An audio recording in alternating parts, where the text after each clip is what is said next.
Ya, Assalamualaikum warahmatullahi wabarakatuh. Apa khabar semua? Nama saya Zul. Selamat datang kembali ke channel. Baik, pada hari ini saya nak buat satu lagi tutorial, okey, atas permintaan seorang penonton daripada video TX6 saya. Dia bertanya bagaimana nak buat screencast, okey, atau mirrorcast ke laptop. Okay, bagi yang tak faham apakah maksud the screencast tu adalah contohnya kita ada telefon ni dan telefon kita nak pancarkan, orang kata apa, kita nak share screen. Maknanya screen ni akan keluar sekali dekat laptop ataupun display projector dan sebagainya lah. Okay.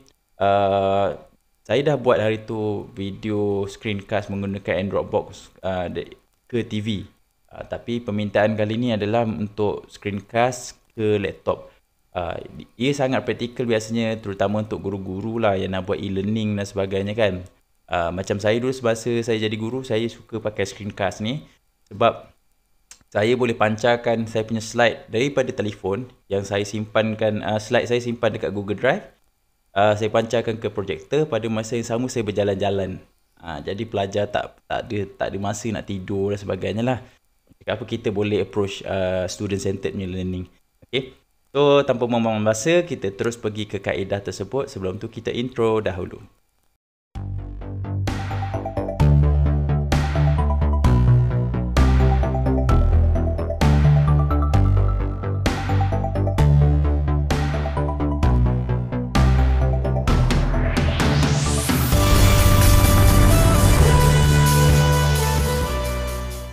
Okey, baik. Di depan anda semua sekarang ni adalah saya punya screen laptop. Okey, screen laptop saya. Dan sekarang ini saya punya telefon. Okey, sebelum tu, apa yang kita perlukan adalah satu apps. Okey, kita perlukan satu apps iaitu nama dia adalah type screen stream dan cari yang ini. Okey, ni dia. Okey, screen stream mirror. Okey, dia ada dua version. Okey, yang pertama adalah screen stream mirror yang free version dan yang kedua adalah screen stream mirror pro. Okey, beza antara dua ni adalah yang pro dia tidak ada ads. So kalau kata selesa dengan apps ni, nanti bolehlah beli yang pro version, harga dia lebih kurang RM26. So tidak ada ads lah, tapi sekarang ni untuk demonstration ni saya akan gunakan yang free version. So saya dah install. So korang semua boleh install, cari ini screen stream mirroring. Okay, Mobzap. Okay, so install yang ni. Jadi okay, selepas daripada tu, selepas dah install apps ni, apa yang kita perlu buat adalah pastikan kita laptop dan juga handphone connect pada wifi yang sama. Okay, in this case saya connect dengan saya punya wifi. Okay, ini Namraat Wi-Fi dan saya punya laptop kalau buka dekat sini juga connect pada Wi-Fi yang sama. Saya pergi dekatkan sikit. Okay, nampak tak? Okay, so so dia connect dengan Wi-Fi yang sama lah.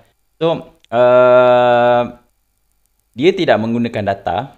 Okay, dia tidak menggunakan data, tetapi dia menggunakan router tu nanti. So router ni untuk orang kata apa, sebagai transfer data screen daripada telefon ke orang kata laptop ataupun komputer PC dan sebagainya lah. Okay, so kita terus pergi. Okay, apa yang kita perlu buat selepas ini adalah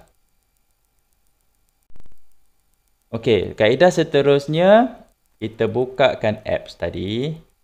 Okay, screen stream. Okay, buka kat sini. So yang ni dia tak memerlukan tidak memerlukan dongle. Biasanya kita pakai Miracast dongle tu kan. Yang ni tak perlu. Okay, just allow while using apps. Okay. Okay, dia akan loading sekejap. Dan okay, biasa kalau yang free automatic dia akan ada iklan dan sebagainya lah. Tekan back saja ataupun tekan cancel. Okay, pada keadaan ini kita punya screen dah pun online. Okay, kita punya screen automatic dah online. Okay, dan tapi sebelum tu saya nak tunjuk dulu features-features yang ada. Okay, ni dia punya orang kata floating tool. Kita pergi dekat bahagian ni dulu, preference. Kita pergi dekat preference. Okay, dekat sini kita boleh setting Kalau kata kita punya kita boleh setting kita nak share screen, streaming preference kita apa. Ni biasanya saya akan biarkan default lah. Saya tak kacau. Okey. Kalau kata seterusnya kita back jap. Video preference. Yang ini kita boleh kita setting orang cakap apa, dia punya resolution kita nak stream berapa. Saya sarankan kita set the default saja 720 sebab kualiti dia agak baik lah berbanding kalau kita rendahkan lagi. Kalau kata nak tinggikan lagi, boleh cuba ikut bandwidth router wifi masing-masing. Tapi setakat ni untuk display saya punya laptop pun 720p, saya guna full HD pun. Jadi dia punya orang kata apa, tak memberi kesan sangat. Okey, lagi satu max frame rate 30 frame per second. Okey, lain-lain adalah default lah. Okey, overlay back camera preference. Okey, kita boleh gunakan kamera untuk let's say kita nak nampak diri kita sendiri dalam recording tu. Okey, nanti saya tunjukkan macam mana. Okey. Dan seterusnya lain-lain overlay and background. Add new overlay, kita nak overlay background. Yang ni saya tak nak tunjuk. Yang tu korang boleh explore sendiri. Dan satu lagi control ni, okey, boleh hidekan ataupun ni, nampak. Okey, dia akan keluar control ni. Biasa default dia akan ke 40, tapi saya macam agak terganggu sikit, so saya set dalam 70 bagi nampak-nampak sikit je lah, lebih kurang. Okey. So dia ada stop button dekat sini, dia ada voice dekat sini. Kita boleh cancel voice, kita nak share screen saja ataupun kita nak share mikrofon kita sekali, no problem. Dan kita boleh drawing dekat screen. Okay, kita boleh drawing dekat screen. Okay, dan kita boleh padamkan dan sebagainya. Dan kita boleh on kita punya kamera. So in this case boleh nampak muka cikgu ke atau siapa-siapa lah masa kita nak live stream guna OBS dan pancarkan. Okey, tanpa membuang masa, saya terus pergi ke balik dia punya main screen. Okey, kat mana kita nak tengok kita punya display? Okey, dekat sini dia ada bagi address 192.168.103.2000/screen. Okey, apa yang anda perlu buat adalah pergi dekat Google Chrome ataupun apa-apa internet browser. Okey, hanya perlu type balik link yang tadi. Okey, 192.168. Okey, setiap orang link dia berbeza lah. Okay, setiap orang link dia berbeza. Dia ikut wifi masing-masing. 0103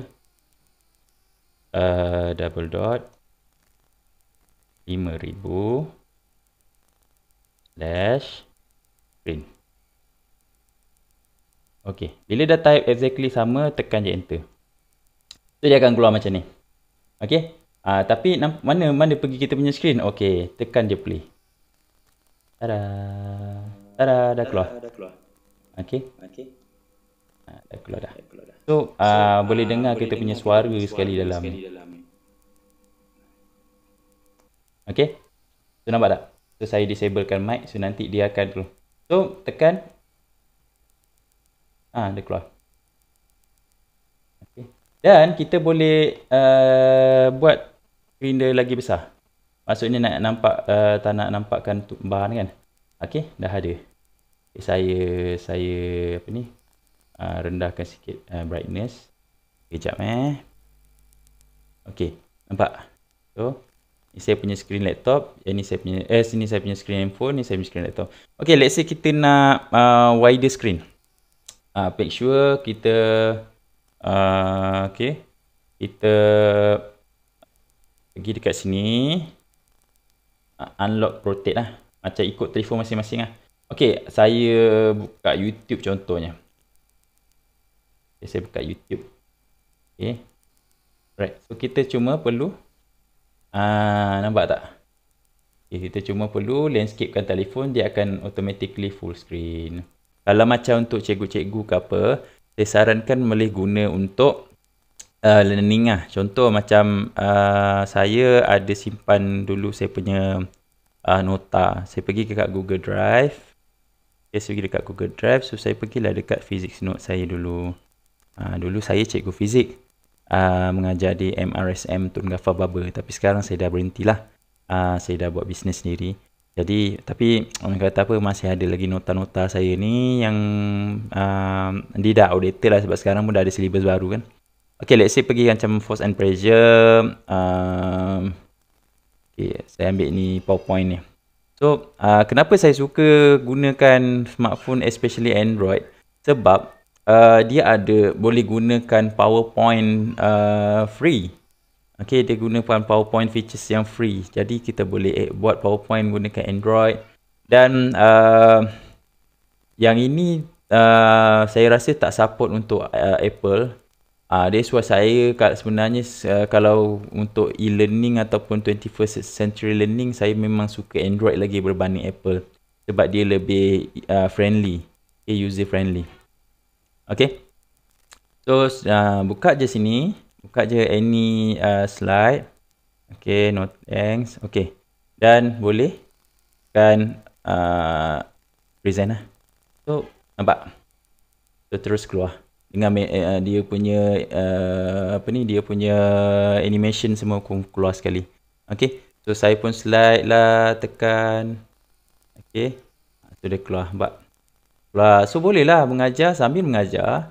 Let's say ni laptop ni dah connectkan ke projector. So just cikgu-cikgu boleh go around the class, dia sambil tengok student kan.